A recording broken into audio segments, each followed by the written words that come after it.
É muito comum as pessoas acharem, quando o texto bíblico menciona estrelas caindo, sol, lua escurecendo e os alicerces da terra sendo abalados, nas passagens dos evangelhos relacionadas à segunda vinda de Jesus, que tudo se trate de fim de mundo e que todos esses astros literalmente sofreriam algum dano. Será mesmo que os antigos entendiam assim esses textos? E, logo depois da aflição daqueles dias, o sol escurecerá, e a lua não dará a sua luz, e as estrelas cairão do céu, e as potências dos céus serão abaladas. Mateus 24, 29.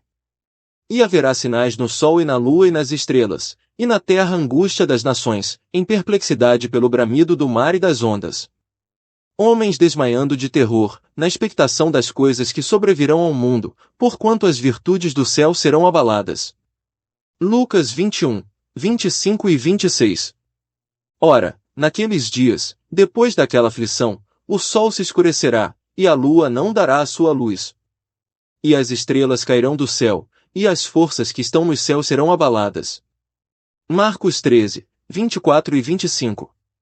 Nessas passagens, o sol, a lua e as estrelas são uma estrutura literária metafórica, que representam as autoridades judaicas da época, que perderiam suas eminentes posições, quando, em 70 d.C., os romanos destruíssem a cidade de Jerusalém. Na antiguidade, era muito comum, escritores de textos proféticos e apocalípticos retratarem reis, príncipes e autoridades elevadas como sendo estrelas ou astro como sol e lua. Em Gênesis, podemos encontrar uma dessas metáforas. E teve José outro sonho, e o contou a seus irmãos, e disse, eis que tive ainda outro sonho, e eis que o sol, e a lua, e 11 estrelas se inclinavam a mim. E contando a seu pai e a seus irmãos, repreendeu o seu pai, e disse-lhe, que sonho é este que tiveste? Porventura viremos, eu e tua mãe, e teus irmãos, a inclinar-nos perante-te em terra? Gênesis 37, 9 e 10. Essa passagem bíblica diz respeito ao sonho que José havia tido, e nele, os pais de José são retratados como sendo o sol e a lua e seus irmãos como estrelas que se inclinavam diante dele. Vocês acham que lua, sol e estrelas podem se inclinar literalmente para alguém? Tanto Jacó quanto os irmãos de José, logo entenderam que aqueles astros os representavam, pois eles e seus pais, por serem mais velhos que José naquele arranjo familiar, ocupavam uma posição de destaque. Nessa mesma linha de interpretação, vale destacarmos que a Bíblia retrata Nabucodonosor como a resplandecente estrela da manhã, em Isaías. Rei da Babilônia, brilhante estrela da manhã, você caiu lá do céu. Você, que dominava as nações, foi derrubado no chão. Isaías 14, 12. O que comprova mais uma vez o que dissemos, homens de poder e autoridade, eram representados em textos da antiguidade como sendo astros luminosos. Interpretaremos outras passagens bíblicas do Antigo Testamento, que possuem as mesmas estruturas em que estrelas caem, sol, lua perdem suas luzes e em seguida comparemos com as estruturas que os evangelhos trazem quando falam da grande tribulação predita por Jesus.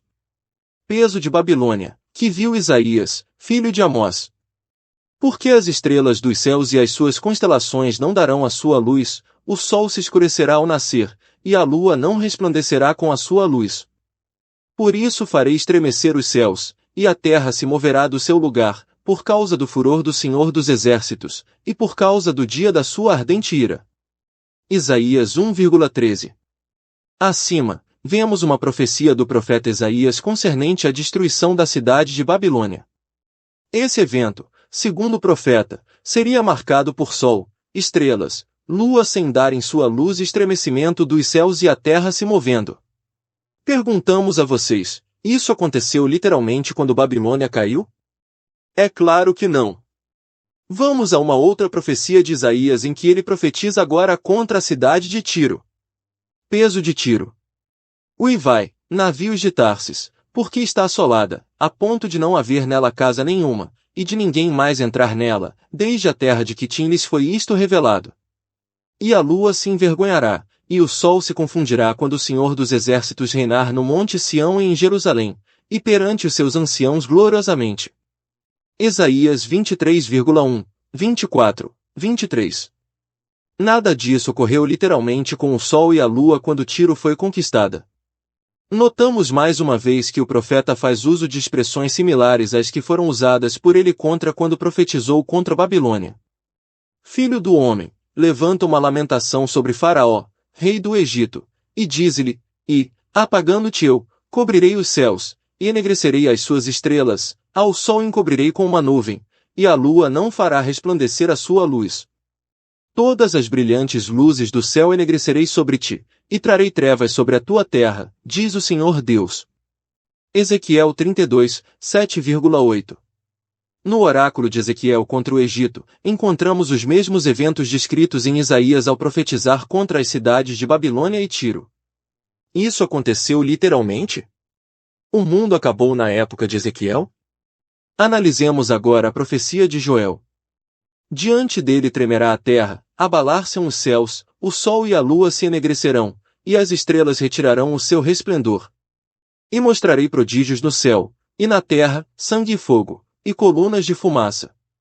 O sol se converterá em trevas, e a lua em sangue, antes que venha o grande e terrível dia do Senhor.